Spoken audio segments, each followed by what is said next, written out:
Boa tarde, meus amigos, boa tarde a todos, boa tarde, alunos do Instituto Federal de São Paulo. Estamos aqui com mais um vídeo da série Vamos Juntos e hoje um vídeo para lá de especial, um amigo, um colega e um profissional brilhante do jornalismo, o jornalista Rodrigo Hidalgo. E hoje o tema que nós vamos abordar é o jornalismo na atualidade. Rodrigo, bem-vindo aqui ao espaço do Instituto Federal. Eu que agradeço pelo convite, professor Robson. Prazer estar aqui com você agora e quero dar uma saudação também especial aos alunos do Instituto Federal de São Paulo. Vai ser um papo bem legal, bem interessante poder falar um pouco do meu dia a dia, do meu trabalho e a gente conversar sobre isso. É um grande prazer. Que excelente. Eu já até brinquei com o Rodrigo aqui antes de nós começarmos a gravar que eu estou um pouco nervoso, porque esse daqui é o ambiente dele, né? Eu sou o meu ambiente natural, eu sou ave de sala de aula ou instituto de pesquisa, né? O ambiente do YouTube não é comigo, mas vou tentar não passar vergonha na frente de profissionais, né? De É, jeito nenhum. Eu sempre tô do outro lado, né? é Sempre, verdade. sempre tô como entrevistador. Isso equilibra um pouco as coisas, né? Foi o que nós brincamos. E outra coisa que nós comentamos, eu vou repetir aqui ao vivo, é um convite, intimação, né? Para que você visite e venha após pandemia, óbvio, após quarentena, que você visite e venha conhecer o espaço do Instituto Federal. Rodrigo, você está convidado, por favor, né? Já aceitei esse convite, passando essa situação, quando as aulas presenciais voltarem, fica aqui o meu compromisso, minha palavra, de bater esse papo com os alunos, com os funcionários do Instituto, e falar um pouquinho, mostrar um pouquinho do meu trabalho também, alguns vídeos. Eu acho que é interessante a gente conversar para que as pessoas entendam como é que é o dia a dia, como é que é o trabalho Isso. de um jornalista, um profissional de TV. Eu tenho experiência em outros veículos de comunicação também, mas eu acho que gera muita curiosidade das pessoas e poder trocar é, essas informações aí é sempre interessante. Sempre quando eu recebo qualquer tipo de convite, eu arrumo um tempo na agenda e esse papo aí é muito importante para todos os lados. A gente aprende muito. Legal, obrigado. Vamos tentar agendar isso mais tarde aí, uma data em comum. Enquanto isso não acontece, nós vamos conhecendo você um pouquinho mais por aqui. Você falou de outros meios, você trabalhou na Jovem Pan, né, durante um tempo, né? Isso. Rodrigo, eu queria, claro que as pessoas já devem conhecer você, já devem ter visto nos jornais da Band, né, da Rede Bandeirantes. Mas fala um pouquinho do seu currículo. Você é formado pela PUC, não é? Somos, somos, Exatamente. somos colegas de PUC. Eu não fiz a faculdade lá, mas eu fiz meu mestrado lá na Monte Alegre lá. Somos filhos Sim, da sim. PUC, né? Filhos da PUC. Tenho orgulho de ser um filho É, da PUC. Entrei em 1992 na PUC, no curso de jornalismo. Tive a sorte aí de, logo no começo da faculdade, no primeiro ano, já comecei a fazer um estágio na Agência Estado. Fiquei ali por 3 meses. Depois fui trabalhar na Jovem Pan, por onde permaneci durante 12 anos. Foi uma escola de jornalismo. O rádio é um veículo fascinante, que muitos acreditavam que teria um tempo de duração, que iria acabar. Pelo contrário, ele só se fortalece. Hoje o rádio você acompanha online, você acompanha no seu carro. Tenho muito orgulho de ter ali começado a minha carreira. E em 2005 fui convidado pelo Carlos Nascimento para trabalhar como repórter investigativo. Já era a área que eu atuava na Jovem Pan, repórter investigativo do Jornal da Band. Aceitei, naquele momento, um desafio, porque são veículos distintos, mas a gente vê pela experiência de outros profissionais que a adaptação do profissional que trabalha no rádio no veículo TV, ela acaba sendo mais rápida. E foi dessa forma mesmo. Estou lá desde 2005, 15 anos já na TV Bandeirantes, sempre trabalhando como repórter do Jornal da Band. Tive o prazer de, nesse tempo, trabalhar com excelentes profissionais, como o Carlos Nascimento, Joelmir Betting, e principalmente meu ídolo e amigo, que infelizmente no ano passado nós perdemos de uma forma tão trágica, a pessoa que eu me inspiro até hoje e que me ajudou muito nesse crescimento profissional, que é o Ricardo Boechat. E infelizmente eu tive a dura missão de fazer a cobertura, uma das coberturas mais difíceis da minha carreira, exatamente pelo laço de amizade, pelo respeito profissional que eu tinha, foi ter que ir até o local do acidente fazer a cobertura da morte de um amigo, de um ídolo, e depois acompanhar o velório dele ao lado dos familiares também, que eu tenho amizade, que eu conheço. E foi bem difícil. É uma pergunta que normalmente as pessoas fazem: qual foi a cobertura mais difícil? Eu já fiz muitas coberturas internacionais de conflitos, de tragédias. Agora, essa, pelo lado emocional, foi bem complicado, foi bem difícil. Então, basicamente, esse é o meu histórico. São 27 anos de jornalismo. Essa área investigativa eu acabei me especializando, né, e fui agraciado aí com o principal prêmio do jornalismo, que é o Prêmio ESSO, né, 2014, por uma reportagem sobre um fato que havia acontecido 30 anos antes, em 1984, que foi o incêndio da Vila Socó, em Cubatão, e junto com o produtor Antônio Chastinet, que é um excelente profissional que hoje está na emissora concorrente, e outros profissionais também, né, sempre, lembrando que o trabalho de televisão é sempre um trabalho em equipe. Nós conseguimos resgatar informações que estavam escondidas nos porões, né, da ditadura em relação a essa tragédia que foi um incêndio, que oficialmente foi noticiado que 93 pessoas morreram. Nós conseguimos documentos, relatos, buscamos por meio da Lei de Acesso à Informação dados que indicam que o número de mortos foi bem maior. Mais de 500 pessoas morreram nessa tragédia, de acordo com os próprios dados do Instituto Médico Legal da época. Então, foi uma matéria que foi muito prazerosa em fazer, porque ela teve um resultado. A OEA acabou reabrindo o caso no sentido não de buscar culpados, e sim de reparo aos danos que os familiares dessas vítimas tiveram, que naquela época muitas famílias morreram nessa tragédia e não havia ninguém para reclamar esses corpos. Então, o noticiado foi um número bem inferior. Então, e desde então a gente tem tentado, com esse trabalho em equipe também, procurar revelar fatos, desmandos, denúncias de desvio de dinheiro, de corrupção, e fazendo também o dia a dia, né? Os casos factuais, não só da área, mas como, por exemplo, hoje, essa é uma cobertura bastante complicada que nós estamos tendo que fazer diariamente, que é a cobertura da pandemia, né? Sim. O caso da Vila Socorro foi aquele do que passava os dutos da Dos Petrobras dutos, que explodiram, exatamente. né? E eu me lembro bem desse caso aí. E com relação ao falecimento do Boechat, eu acho que nenhum repórter está preparado, né? Não tem como preparar uma pessoa para ela agir nesses momentos onde é tocado pessoalmente, né, Rodrigo? Então eu imagino que deve ter sido difícil para você mesmo, né?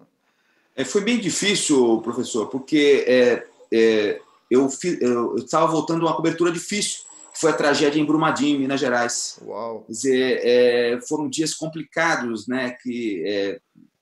Uma tragédia que deixou centenas de mortos, o contato que a gente tinha diariamente com familiares, a busca por corpos, a situação no Instituto Médico Legal.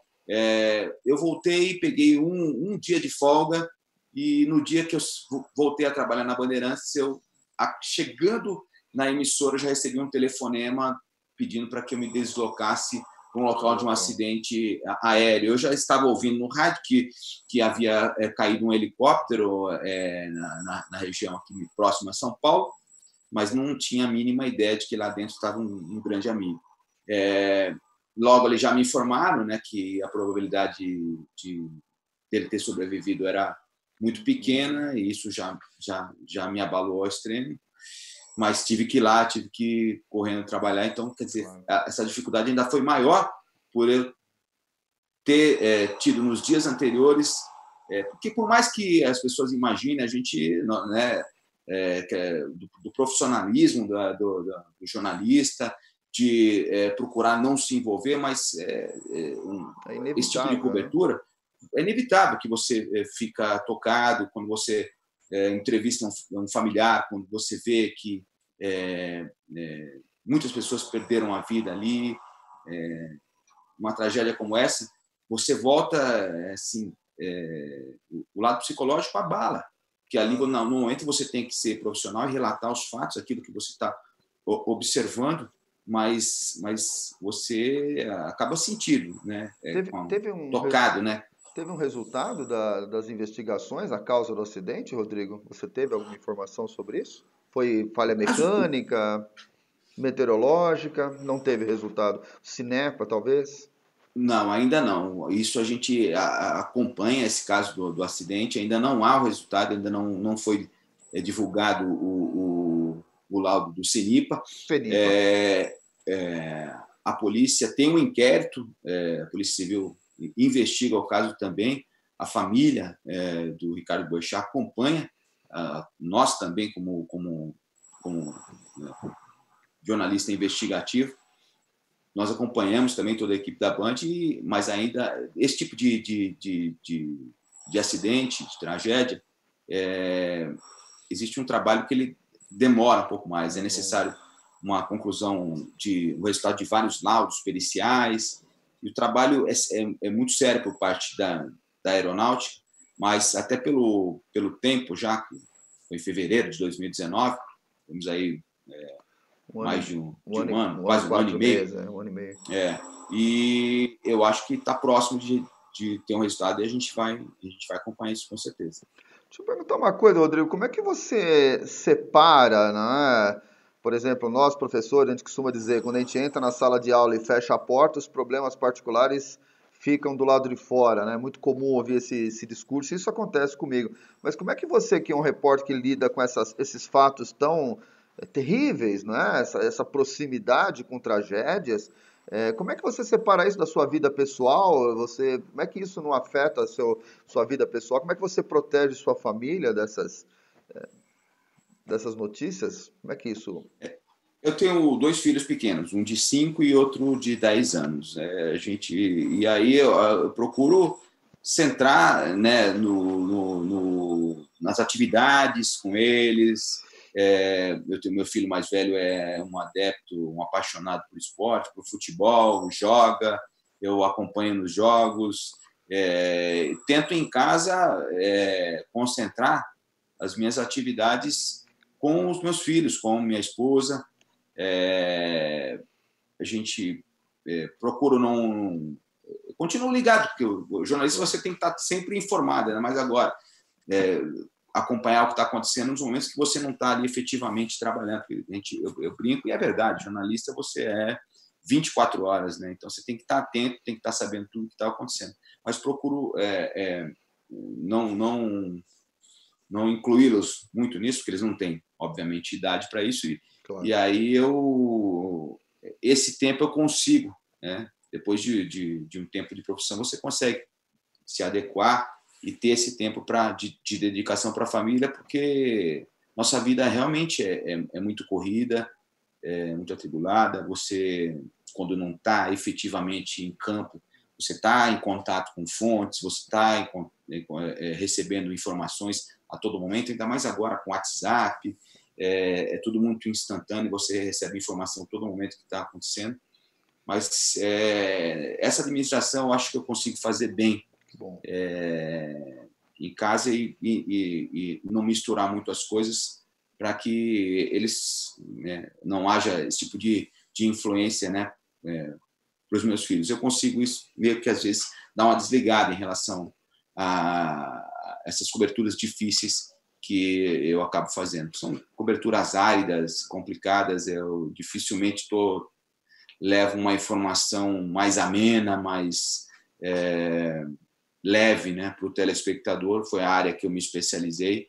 A gente sempre torce para que essas coisas não aconteçam, né, que a situação melhore no que diz respeito à questão da segurança pública, no que diz respeito aos desmandos, aos desvios, mas é nossa função fiscalizar, ir atrás. Sofremos também retaliação por conta disso. Existe risco também, a gente não pode negar, a violência contra jornalistas no mundo vem aumentando ano a ano. No Brasil, no México, nós tivemos um colega jornalista brasileiro com dupla nacionalidade, paraguaio e brasileiro, que foi recentemente assassinado na fronteira do Brasil com o Paraguai, porque denunciava a ação do crime organizado, do narcotráfico internacional de drogas, uma área que, infelizmente, está dominada pelo crime organizado. Então, a gente vê a situação no México, de vários jornalistas sendo assassinados. Então, é uma situação bastante complicada e a gente, no dia a dia, tenta amenizar um pouco esse risco, mas é um risco para quem faz, principalmente o jornalismo investigativo, é um risco que existe, sim. O jornalismo, ele... Bom, eu sou um administrador de formação, né? Eu sou de humanas, como se diz, mas sou um grande fã das áreas técnicas, ciência política, fiz meu doutorado nisso lá na Universidade de São Paulo. Mas e duas áreas que eu acho fundamental é o jornalismo e o direito, né? Eu acho que essas áreas, o jornalismo no informar e o direito... Ora, o direito é o direito, né? A justiça é o último lugar que a gente socorre quando a coisa aperta, né? Aperta.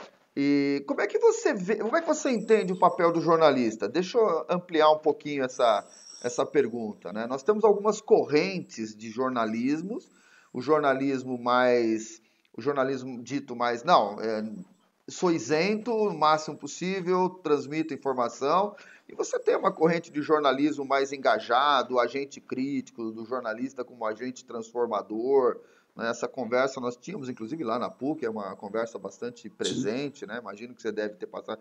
Como é que você entende o papel do jornalismo e do jornalista na sociedade? Professor, o jornalismo ele é uma atividade que consiste em lidar com notícias, com dados atuais, com divulgação de informações. É um trabalho essencial, na minha visão, no Estado Democrático de Direito. É um dos pilares do Estado Democrático, a imprensa livre, independente e combativa. Hoje, infelizmente, a imprensa vem sendo, um setor minoritário, vem sendo demonizada, né, principalmente por governos autoritários, principalmente quando é publicado algo que não interessa, né, aos poderosos. Claro. E eu acho que nesse momento agora, principalmente de pandemia, da situação atual desse novo normal, as pessoas estão começando a compreender a verdadeira importância do trabalho da imprensa. Diante dessa disseminação de fake news, de notícias falsas, que só provocam confusão nas cabeças das pessoas. Nós temos hoje sites especializados em desmentir essas falsas notícias. Nós temos uma investigação séria por parte do Supremo Tribunal Federal. É algo grave que vem afetando a sociedade de um modo geral, não só no Brasil, como no mundo. E é uma coisa que eu sempre procuro a todo momento, assim que sempre quando eu recebo ali no WhatsApp, eu recebo qualquer tipo ou alguém comenta algo como sendo verdadeiro, eu imediatamente faço questão de responder, de desmentir, de comprovar que aquela informação é falsa. Domingo, por exemplo, eu estava na cobertura das manifestações na Avenida Paulista, né? Manifestantes pró e contra o governo federal, que infelizmente é uma manifestação que terminou, onde confrontos aconteceram, e por algumas oportunidades fui interpelado por manifestantes de que a minha emissora, a Bandeirantes, não era isenta porque havia sido adquirida por um grupo chinês. Uma informação falsa. A legislação nem permite isso. Que grupos estrangeiros controlem, né, a entidade. Exatamente. Então, quer dizer, uma informação tivemos que o caso foi disseminada, do Fox, do México, né, que queria adquirir, né? Isso. Aqui no Brasil. Foi uma informação disseminada por meio de mensagens de WhatsApp e que, infelizmente, muita gente acredita que é uma informação falsa. Então, eu acho que é função do jornalismo e no Estado Democrático de Direito, é um direito de todos de ter um direito à informação, só que a gente está, nesse momento, por conta dessa polarização que existe, em alguns momentos sendo demonizado, né, sendo criticado, E eu acho que isso é uma grande injustiça, porque nós estamos também na linha de frente, sem querer comparar o trabalho de cada profissional, mas é uma demonstração de que é uma atividade essencial, assim como é do coletor de lixo, assim como do profissional de saúde, que os profissionais que estão ali em cima, né? Por isso que eu estou tendo cautela para falar, porque não dá para comparar, mas, no modo geral, são trabalhos essenciais nesse momento. As pessoas precisam saber o que está acontecendo no mundo, precisam ter um entendimento da gravidade da situação. O Brasil hoje, que é o segundo país com o maior número de casos do mundo, esses índices, infelizmente, continuam subindo. Ontem nós tivemos recorde no número de mortes. Então, é algo que a gente precisa refletir, e as pessoas precisam, de modo geral, acabar com um pouco desse preconceito e se utilizar mesmo dos canais de informação e tomar, né, as medidas corretas para a gente vencer essa batalha. E você acha que os meios de comunicação eles estão cumprindo esse papel com isenção? Ou o que você acha? Você acha que no Brasil a mídia e os jornais eles cumprem bem esse papel? Cumprem 80%? O que você acha? Professor, eu acredito que sim. Eu acredito que o mais importante nesse momento, além da questão da análise, nós temos aí os articulistas do jornal, os jornais, os comentaristas dos telejornais, mas eu acho que o mais importante nesse momento é a cobertura do factual, né? É mostrar como está a situação nos hospitais, nos cemitérios, dar voz às autoridades de saúde, no país e no mundo. Eu acho que esse que é o trabalho essencial nesse momento, que vai fazer com que as pessoas tomem as atitudes que bem entenderem, mas que baseadas na ciência, baseadas em informações técnicas. Eu acho que esse trabalho está sendo muito bem feito pela imprensa brasileira, tanto jornais como rádio, TV, nos portais de notícia também, que de anos para cá só se fortalecem, só crescem, fazem um trabalho também diferenciado, de jornalismo de qualidade. E também eu acho que no campo analítico, né, a gente tem hoje canais de YouTube muito interessantes, que as pessoas podem concordar ou não, mas que são outras opções, né, para o público, e que ajudam a refletir, que ajudam a pensar e a entender o contexto, né? Entender o que está acontecendo no Brasil e no mundo. Uma pergunta que eu ia fazer lá na frente, mas você comentou do YouTube, a gente está falando dos meios de comunicação. Eu vou trazer uma pergunta no nosso roteiro um pouquinho aqui para frente, né? Você é a favor da regulamentação da profissão do jornalismo? O que você acha disso? Eu sou a favor da obrigatoriedade do diploma, né, para que haja investimento nesses cursos de jornalismo, né, que melhorem esses cursos a cada momento. Isso é importante na formação, no preparo técnico, né, dos profissionais de imprensa. A gente, infelizmente, não tem hoje no Brasil, assim como em outros cursos, um investimento, né, no curso de jornalismo. É claro que eu não sou radical e sei que existem profissionais extremamente qualificados com outras formações trabalhando na imprensa e de forma brilhante, economistas, engenheiros, advogados que atuam. Não sou contra o engajamento deles, a participação deles nesse dia a dia do trabalho de imprensa, né? Pelo contrário, eles só agregam, eles só nos ajudam a compreender essa visão de mundo, mas eu acho que a obrigatoriedade do diploma no jornalismo é importante para a formação do profissional, e para que as universidades, para que as faculdades invistam nesses cursos. E por esse motivo, eu sou a favor da questão da regulamentação. Deixa eu fazer uma pergunta operacional para você. Bom, primeiro, tá tudo bem em questão do Covid com você, sua família? Ninguém... Tá tudo ok? Nenhum problema. A gente busca minimizar todo tipo de risco, né? O meu contato mais com a redação diminuiu um pouco. Então, eu vou e tenho uma equipe fixa de jornalismo, eu e um cinegrafista, que nos encontramos ali na emissora e já saímos com a pauta definida, procurando evitar lugares fechados, aglomeração. Muitas entrevistas têm sido feitas por meio de Skype, assim como esse bate-papo que nós estamos fazendo agora aqui por outra plataforma, mas via online. A gente tem feito muitas entrevistas dessa forma, quer dizer, o telespectador também já se acostumou com isso. Sim.